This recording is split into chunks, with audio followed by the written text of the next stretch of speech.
வணக்கம். இன்னும் பத்திரிகைகளோடு சந்திப்பதில் மகிழ்ச்சி. இன்றும் தாயகத்திலிருந்து வெளியாகி இருக்கும் முதன் விளம்பரி தினக்குரல் மற்றும் இளநாடு பத்திரிகைகளோடு உங்களை சந்திக்கப் போகின்றோம். இன்றைய தினம் 12ஆம் தேதி மார்ச் மாதம் 2025ஆம் ஆண்டு புதன்கிழமை. இந்த நாள் உங்கள் எல்லோருக்குமே பாதுகாப்பான இனிய நல்லதொரு நாளாக அமையட்டும். இலங்கையை பொறுத்தவரையிலே வடக்கு மற்றும் தெற்கு என பெரும் பிரிவுகள் அவதானிக்கக்கூடிய விடயங்கள். ஒரே நாடு ஒரே தேசம் என்று சொல்லுவார்கள், அல்லது ஒரே நாடு ஒரே சட்டம் என்று சொல்லுவார்கள். ஆனால் அவற்றை நாங்கள் அவதானிப்பது மிக குறைவாக இருக்கும். கடந்த காலங்களிலே இவை மேலும் அதிகளவாக இருந்ததை அவதானிக்க முடிந்திருந்தது. ஆனால் இப்பொழுது இருக்கக்கூடிய அரசிலே சில மாற்றங்களை அவதானிக்க முடிகிறது. குறிப்பாக இந்த அரசு அனைத்து இலங்கை மக்களாலும் உருவாக்கப்பட்ட அரசு. எனவே இந்த அரசானது மக்களுக்கு சரியான முறையில் செயற்பட வேண்டிய கடப்பாட்டில் இருக்கிறது. எனவே இன்றைய பத்திரிகைகளில் பார்க்கக்கூடிய சில செய்திகள் இந்த அரசு சரியான விதத்தில் செயல்பட்டு விடுமோ என்கின்ற ஒரு அச்சத்தை, அல்லது இந்த அரசானது தமிழ் மக்களுக்கு சாதகமான முடிவை கொடுத்து விடுமோ என்பது போல செய்தி அமைந்திருக்கிறது. இது தெற்கு மக்களிலே குறிப்பாக இனவாத கருத்துக்களை பரப்பக்கூடியவர்கள் மத்தியிலே ஒரு புலியை கரைத்திருக்கக்கூடிய ஒரு விடயமாக பார்க்கப்படுகிறது. ஆனால் தெற்கில் இருக்கக்கூடிய நல்ல உள்ளங்கள் மற்றும் வடக்கில் இருக்கக்கூடிய நல்ல உள்ளங்கள் இதனை வரவேற்பதை பார்க்க முடிகிறது.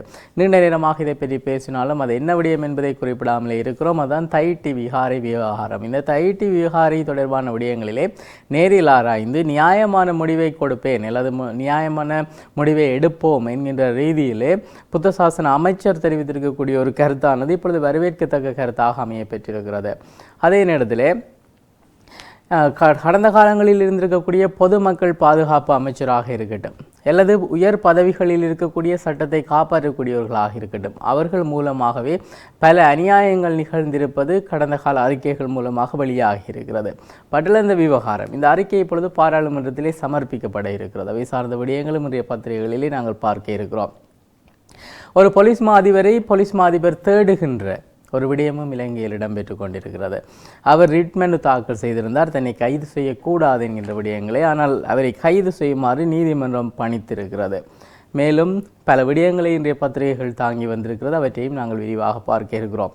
முதலிலே உதயன் பத்திரிகையின் தலைப்பு செய்தியாக கொடுக்கப்பட்டிருப்பது திசவிகாரையில் விரைவில் ஆராய்வு, அமைச்சர் சுனில் செனவி தெரிவிப்பு. யாழ்ப்பாணம் வலிவடக்கு பகுதியிலே கட்டப்பட்டுள்ள திசவிகாரை பகுதியிலே விரைவில் நேரடியான ஆய்வுப் பணிகளை மேற்கொள்ள உள்ளதாக புத்த சாசன மற்றும் சமய மற்றும் அலுவல்கள் அமைச்சர் சுனில் செனவி தெரிவித்திருக்கிறார். எனவே அதுவே இன்றைய தினம் உதயன் பத்திரிகையின் தலைப்பு செய்தியாக கொடுக்கப்பட்டிருக்கிறது. பட்டிலந்த அறிக்கை விவகாரம், இந்த அறிக்கையானது இந்த வாரம் சமர்ப்பிக்கப்பட இருப்பதான விடயம் இன்றைய தினம் உட்பக்கத்திலே விரிவாக தரப்பட்ட விடயமாக அமைந்திருக்கிறது. அவற்றையும் நாங்கள் உட்பக்க செய்திகளின் போதும் விரிவாக பார்த்து விட முடியும். இப்பொழுதும் அமைச்சரவை முடிவுகளை அறிவிக்கின்ற ஊடகவியலாளர் சந்திப்பிலே சொல்லப்பட்ட விடயத்தை பார்த்து விடலாம். தகவல் திணைக்களத்திலே நேற்று நடைபெற்றிருக்கக்கூடிய அந்த ஊடகவியலாளர் சந்திப்பானது பட்டலந்த ஆணைக்குழுவின் அறிக்கை தொடர்பில் எழுப்பப்பட்ட கேள்விகளுக்கு பதில் வழங்கப்பட்டதாக அமைந்திருக்கிறது. நமது நாட்டிலே தெற்கு வடக்கு மற்றும் மலையகத்திலே கடந்த காலங்களில் ஜனநாயக விரோத செயற்பாடுகள் இடம்பெற்றுள்ளன. நமது நாட்டு மக்களுக்கு ஜனநாயகம் மற்றும் மனித உரிமைகள் என்பன அவசியம். எனவே கடந்த கால சம்பவங்கள் தொடர்பிலே உரிய நடவடிக்கை எடுக்கப்படும். பட்டலந்த விசாரணை ஆணைக்குழுவின் அறிக்கை தொடர்பிலே விசாரணை கூட்டத்திலே விரிவாக கலந்துரையாடப்பட்டது. ஜனாதிபதியும் கூடுதல் கவனம் செலுத்தினார். இதற்கமைய விசாரணை ஆணைக்குழுவின் அறிக்கையை நாடாளுமன்றத்திலே முன்வைக்க தீர்மானிக்கப்பட்டிருக்கிறது. அறிக்கையை நாடாளுமன்றத்திலே முன்வைத்த பின்னர் அடுத்த கட்ட நடவடிக்கை தொடர்பிலே ஆராயப்படும் எனவும் சொல்லப்பட்டிருக்கிறது. எனவே இந்த விடயம், அதாவது அவர்கள் நேரடியாக தெரிவித்திருக்கிறார்கள், வடக்கு தெற்கு மலையகம் போன்ற இடங்களிலே அநியாயம் இழைக்கப்பட்டிருக்கிறது என்கின்ற அந்த கூற்றே மிக முக்கியமான கூற்றாகவும் இருக்கிறது. இதனை ஒரு கிட்டத்தட்ட ஏற்றுக்கொள்ளப்பட்ட ஒரு விடயமாக இருக்கிறது. இதுவரை இருக்கக்கூடிய அரசு அதனை ஏற்றுக்கொள்ளவில்லை என்பதே மிக முக்கியமான விடயம். திச விகாரைக்கு எதிராக இன்று போர் என்கின்ற விடயமும் ஒரு புறம் சொல்லப்பட்டிருக்கிறது. அதே நேரத்தில் யாழ் போதனாவிலே அரசு மருத்துவ அதிகாரிகள் மீண்டும் தொழிற்சங்க போர் என்கின்ற செய்திகளும் பார்க்க முடிகிறது. வடக்கு கிழக்கிலே மழை நிலை தொடரும் என்கின்ற விடயம் சொல்லப்பட்டிருக்கிறது. இந்த பத்திரிகை செய்தி வழங்கும் வரையிலும் குறிப்பாக யாழ்ப்பாணத்திலே மழை இருக்கிறது. எனவே இந்த மழை தொடர்பான நிலைப்பாடு தொடர்ந்து இருக்கும் எனவும் வானிலை ஆய்வாளர்கள் தெரிவித்திருக்கிறார்கள். நாடளாவிய ரீதியிலே இன்று அரசு மருத்துவர்கள் பணி புறக்கணிப்பு என்கின்ற இன்னும் ஒரு செய்தியையும் பார்க்க முடிகிறது. தென்னகோனை கண்டதும் கைது, நீதிமன்றம் அதிரடி உத்தரவு வழங்கியிருக்கிறது.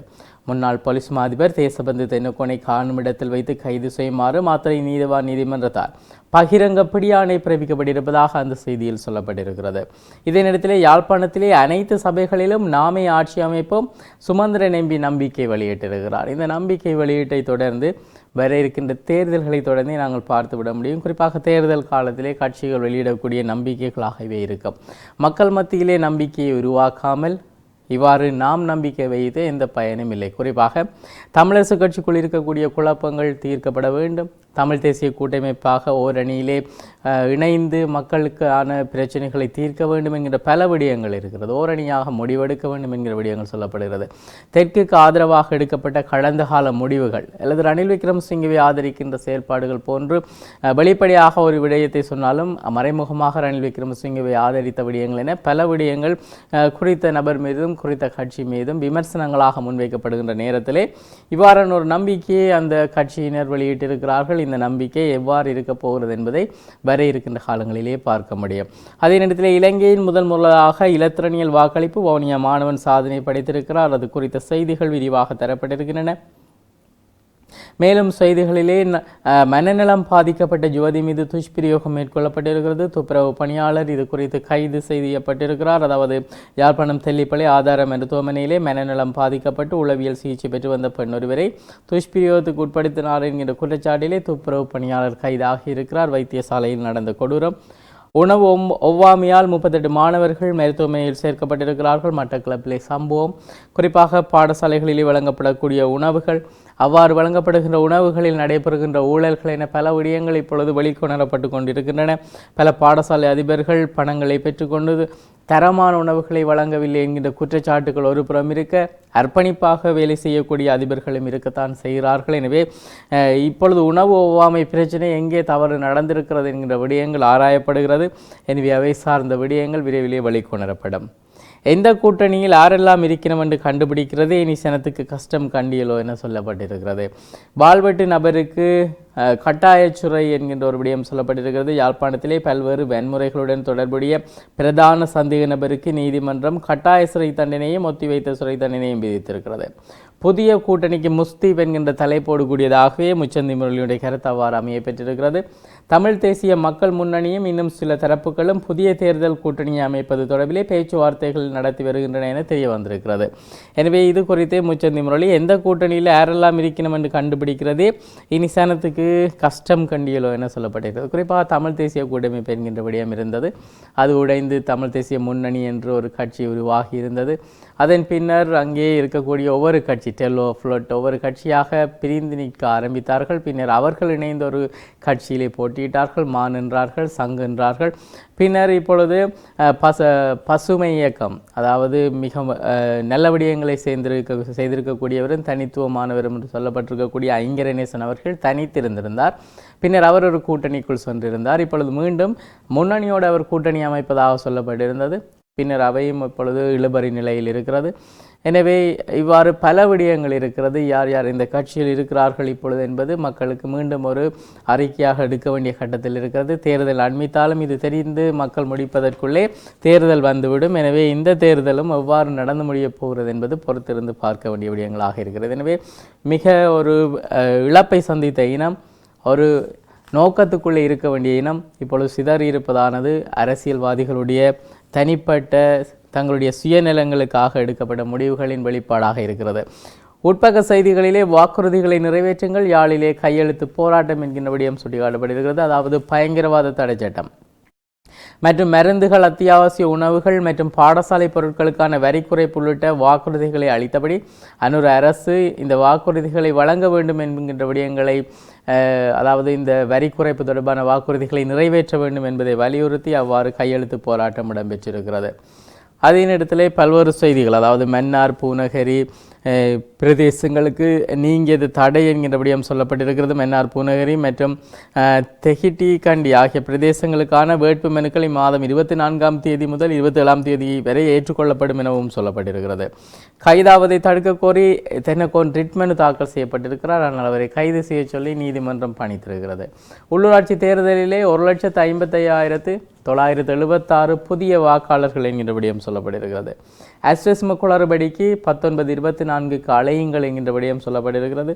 அதே நேரத்தில் பல்வேறு விடயங்கள், அதாவது கல்வி சமத்துவத்திலே வடக்குக்கும் கிழக்குக்கும் செய்யப்படுகின்ற வஞ்சகம் தொடர்பாக ரவிகரன் எம்பி சுட்டி காட்டியிருக்கிறார். எனவே பாராளுமன்றத்துக்கு அனுப்பப்பட்டவர்களில் ரவிகரன் அவர்கள் இப்பொழுது தொடர்ச்சியாக தன்னுடைய கருத்துக்களை தெரிவித்து வருகிறார். அது பத்திரிகைகளிலே இடம்பெற்று வருகிறது.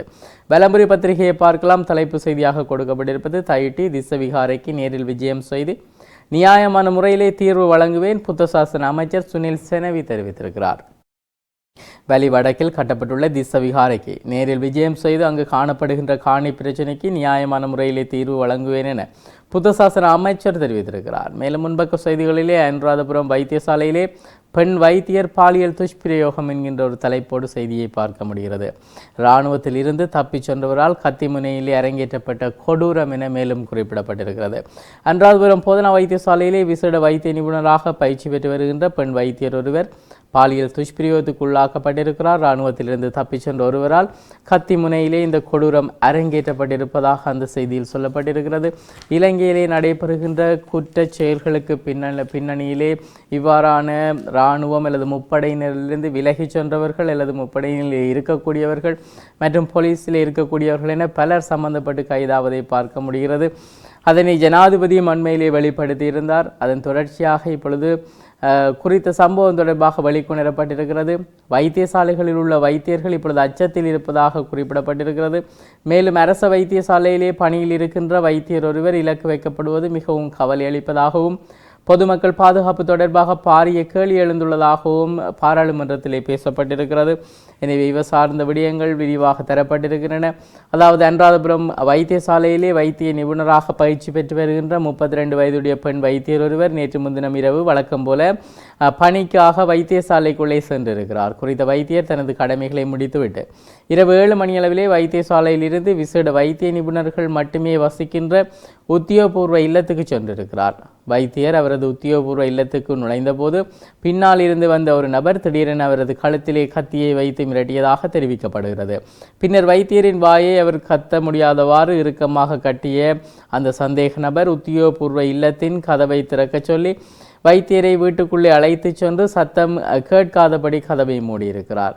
இதுவரை நடத்தப்பட்ட விசாரணைகளிலே சந்தேக நபர் குறித்த பெண் வைத்தியரின் கைகளை கட்டி கண்களை கட்டி கொடூரமாக பாலியல் பலாத்காரம் செய்திருப்பது தெரிய வந்திருக்கிறது. பின்னர் சந்தேக நபர் தப்பியோடிய நிலையில் வைத்தியரின் கைபேசியையும் அவர் திருடி சென்றிருக்கிறார். சம்பவம் நடந்த சிறிது நேரத்திலே வைத்தியசாலை வார்டுக்கு வந்த வைத்தியர் தான் முகம் கொடுத்த சம்பவத்தை பற்றி அவரது தந்தைக்கு தொலைபேசியில் அழைத்து தெரிவித்திருக்கிறார். இச்சம்பவம் தொடர்பாக வைத்தியசாலை நிர்வாகத்துக்கு தகவல் தெரிவித்த பின்னர் அரசாங்க வைத்திய அதிகாரிகள் சங்கத்தின் அனுராதபுரம் மாவட்ட அதிகாரிகள் நேற்று அனுராதபுரம் போலீசிலே முறைப்பாடு வழங்கியதாக அந்த செய்தியிலே சொல்லப்பட்டிருக்கிறது. மேலும் பல செய்திகள் விரிவாக தரப்பட்டிருக்கின்றன. இவற்றை ஏனைய பத்திரிகைகளிலும் நாங்கள் பார்த்துவிட முடியும். அதாவது தமிழ் பெண்கள் மீது தொடர்கின்ற அரச படைகளின் அச்சுறுத்தல் தொடர்பாக வெளிப்படுத்தப்பட்டிருக்கிறது. குறிப்பாக வடக்கு கிழக்கிலே வாழ்கின்ற தமிழ் பெண்கள் மீதான அரச படைகளின் அச்சுறுத்தல்களும் அடக்குமுறைகளும் இதுவரை தொடர்ந்து வருவதாக வடக்கு கிழக்கு பெண்கள் கூட்டமைப்பு குற்றம் சாட்டியிருக்கிறது. மேலும் பல விடயங்கள் விரிவாக தரப்பட்டிருக்கின்றன. அதாவது ஆட்சி பீடமேறி 5.5 மாதங்களிலே 5000 மில்லியன் கடன் பெற்ற அனுர அரசென கமன்பில சுட்டி காட்டியிருக்கிறார். அதாவது கடந்த காலங்களிலும் இவ்வாறு கடன்கள் பெற்று பெறப்பட்டு வந்திருந்தன. அதற்கு கமன்பில சார்ந்தோர் நியாயப்படுத்தி கொண்டு வந்திருக்கிறார்கள். இப்பொழுது அதற்கு எதிராக பேசுவதை அவதானிக்க முடிகிறது. அதே நேரத்திலே முதல்வர் மற்றும் தவிசாளர்கள் யார் தேர்தலின் பின்னரே அறிவிக்கப்படும். யாழின் சகல சபைகளிலும் சகல சபைகளிலும் தமிழரசு கட்சியின் வசமாகும் என்கின்ற நம்பிக்கையை குறித்த கட்சியினர் வெளியிடுகிறார்கள். தையிட்டி விகாரியை நேரில் ஆராய்ந்த பின்னரே நியாயம் வழங்க முடியும் என சொல்லப்பட்டிருக்கிறது.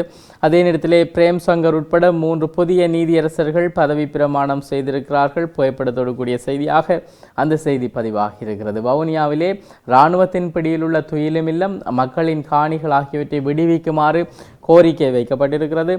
மகனுடன் தமிழரசு கட்சியில் வந்து இணைந்திருக்கிறார் விந்தன். அது சார்ந்து விரிவான செய்தி தரப்பட்டிருக்கிறது.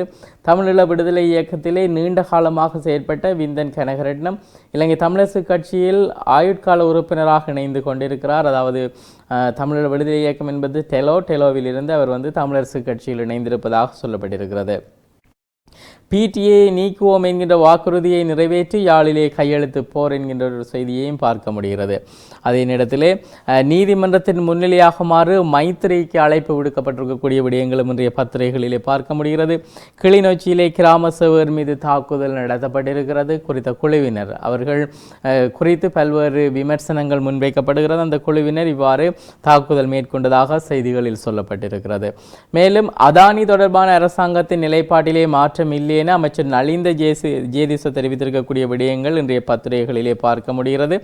இலங்கை மற்றும் இந்தியாவுக்கு இடையே நீண்ட கால ஒப்பந்தங்கள் பல இருக்கிறது, குறுங்கால ஒப்பந்தங்கள் இருக்கிறது.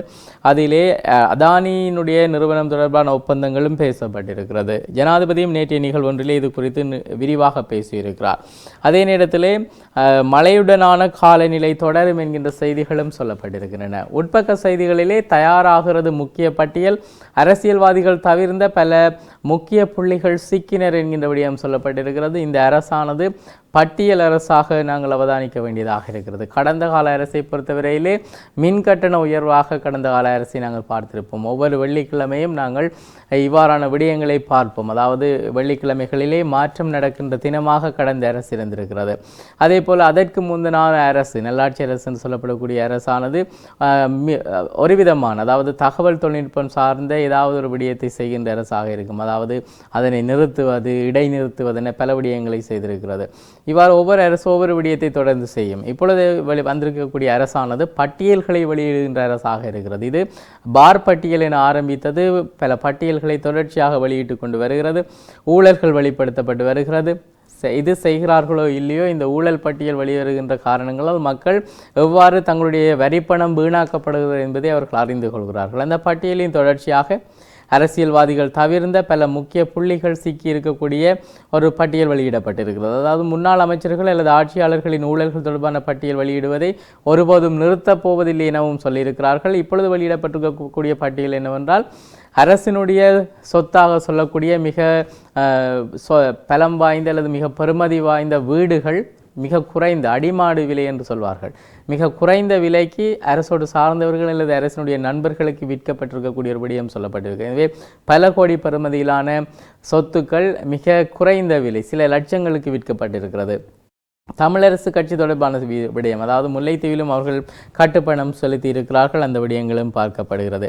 அஸ்வசும தொடர்பான முறைப்பாடுகளை முன்வைத்து தீர்வுகளை பெற புதிய வழி என்கின்ற விடயம் சொல்லப்பட்டிருக்கிறது. அதாவது முறைப்பாடு தெரிவிப்பதற்கு 1924, அதாவது 1924 என்கின்ற ஹாட்லைன் நம்பர் என்று சொல்லப்பட்டு அந்த நம்பர் கொடுக்கப்பட்டிருக்கிறது.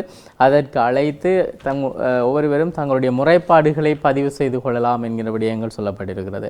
ஈழநாடு பத்திரிகையை பார்க்கலாம். தலைப்பு செய்தியாக தரப்பட்டிருப்பது புதிய தமிழரசு கட்சியை உருவாக்க இரகசிய திட்டம், தமிழரசின் 6 எம்பிக்கள் ஆதரவு என்கின்ற விடயம் சொல்லப்பட்டிருக்கிறது. இலங்கை தமிழரசு கட்சியை விட்டு புதிய தமிழரசு கட்சியை உருவாக்க தாயகத்தில் உள்ள புலம்பெயர் நாடுகள் மற்றும் இந்தியாவில் உள்ள தமிழ் தேசியவாதிகள் ஆலோசனை நடத்தி வருவதாகவும், இதனிடையே தமிழரசு கட்சியின் 6 பாராளுமன்ற உறுப்பினர்களின் ஆதரவும் இதுக்கு இருப்பதாக தகவல்கள் வெளியாகி இருக்கிறது. எனவே புதிய தமிழரசு கட்சி என்று மீண்டும் அந்த தமிழரசு கட்சி என்ற பேருக்குள்ளே குழப்பமாக இருப்பதை விடுத்து அனைவரும் இணைந்து ஒரு நோக்கத்திலே பணியாற்றக்கூடிய புதிய ஒரு கட்சியை உருவாக்கி கொள்ள முடியும். மேன்முறையீட்டு நீதிமன்ற நீதியரசராக பிரேம் சங்கர் என்கின்ற விடயம் சொல்லப்பட்டிருக்கிறது. தமிழரசு கட்சி கட்டுப்பணம் செலுத்தி இருக்கக்கூடிய விடயங்கள் தரப்பட்டிருக்கின்றன. தைட்டி விகாரை விவகாரம் நேரில் ஆராய்ந்து நியாயமான முடிவு வழங்கப்படும் என சொல்லப்பட்டிருக்கிறது.